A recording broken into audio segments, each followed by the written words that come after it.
आज जो कहानी मैं सुनाने जा रही हूँ वो सिर्फ एक कहानी नहीं बल्कि हमारे समाज पर एक ऐसा दाग है जिसे हम अक्सर नज़रअंदाज कर देते हैं।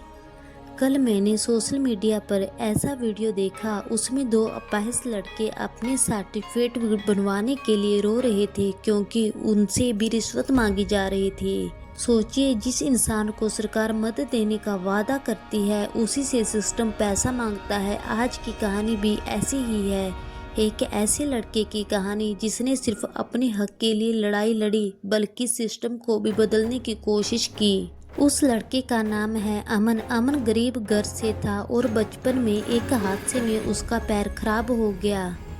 वो लाठी के सहारे चलता था। उसकी माँ खेतों में मजदूरी करती थी और सपने देखती थी कि अमन पढ़ लिख कर अपने पैरों पर खड़ा हो, भले ही पैर उसके साथ ना दे। एक दिन अमन को किसी ने बताया कि आप अपाहिज सर्टिफिकेट बनवा सकते हो, उससे तुम स्कॉलरशिप, नौकरी और इलाज में मदद पा सकते हो। अमन खुश हो गया और उसे लगा अब जिंदगी थोड़ी आसान होगी। लेकिन सच्चाई की शुरुआत हुई उसी दिन जब उसने सर्टिफिकेट बनवाने का फैसला किया। दफ्तर उसके गांव से 50 किलोमीटर दूर था। पैसे नहीं थे बस का किराया देने के लिए, तो अमन ने पैदल जाने का फैसला किया। सुबह निकला, धूप में लाठी के सहारे चलता रहा, दर्द होता रहा लेकिन उम्मीद ने उसे आगे बढ़ाया। कई घंटों के बाद जब वो दफ्तर पहुंचा, उसने सोचा अब मुश्किल खत्म हो जाएगी, लेकिन हुआ उल्टा। अंदर बैठे बाबू ने फॉर्म देखकर कहा, ठीक है, सर्टिफिकेट चाहिए, पहले 1500 रुपये लगेंगे। अमन हक्का बक्का रह गया, साहब मेरे पास तो 200 रुपये भी नहीं है, मैं तो पैदल आया हूँ, मैं अपाहिज हूँ, आप दया करो।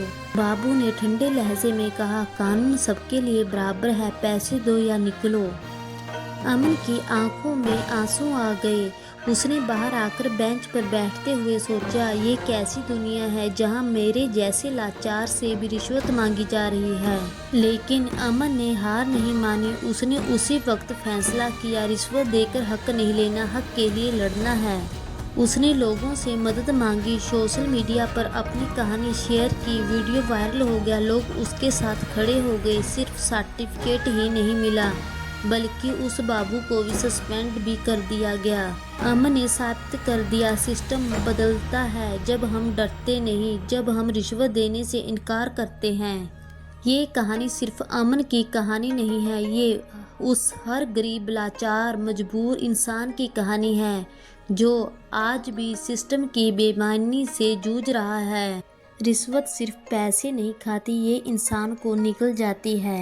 मैं आपसे पूछती हूँ, अगर आप कल किसी दफ्तर में जाओ और आपसे 500 मांगे जाएं, आप क्या करोगे? दे दोगे या आवाज उठाओगे? क्योंकि जब भी हम कहते हैं चलो 500 दे देते हैं, काम जल्दी हो जाएगा, तभी रिश्वत का पेड़ और बड़ा हो जाता है। मध्य प्रदेश के नीमच जिले के एक किसान मंगीलाल गुजरार को झूठे केस में फंसाने की कोशिश की गई और उससे 1 करोड़ मांगा गया। पहले 9 लाख मांग लिए गए, फिर 3 लाख लेते वक्त सीबीआई ने अफसर को रंगे हाथों पकड़ लिया। उत्तर प्रदेश में 71 साल के किसान रूम सिंह, उसने जहर खा लिया क्योंकि उसका जमीन का झगड़ा चल रहा था। उसे अफसरों ने कहा कि 20,000 दे दो, फाइल तभी आगे बढ़ेगी, लेकिन उसके पास 20,000 रुपये नहीं थे, इसीलिए उसने अपनी जिंदगी खत्म कर ली। किसान जिसने देश को अनाज दिया, उसी ने रिश्वत के जहर से मौत पाई।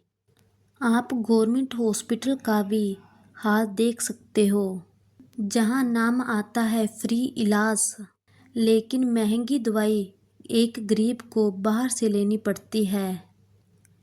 भ्रष्टाचार ये सिर्फ पैसे लेने का खेल नहीं है, ये वो जहर है जिसने इंसानियत को मार डाला है। सरकारी दफ्तरों में जाइए, राशन कार्ड, पेंशन, जमीन का कागज, सबके लिए एक ही नियम है, बिना चाय पानी के काम नहीं होगा। लाइन में खड़े रहो, सालों इंतजार करो, लेकिन अगर 500 नोट फाइल में रख दो, काम 1 घंटे में हो जाएगा। लेकिन आज के दौर में उनका चाय पानी भी हजारों लाखों रुपए का हो गया है। क्या ये सिस्टम है? नहीं, ये शर्म है। ये वो लानत है जिसने गरीब को कब्र में उतार दिया है। क्योंकि जब तक हम चुप रहेंगे तब तक ये सिलसिला ऐसे ही चलता रहेगा।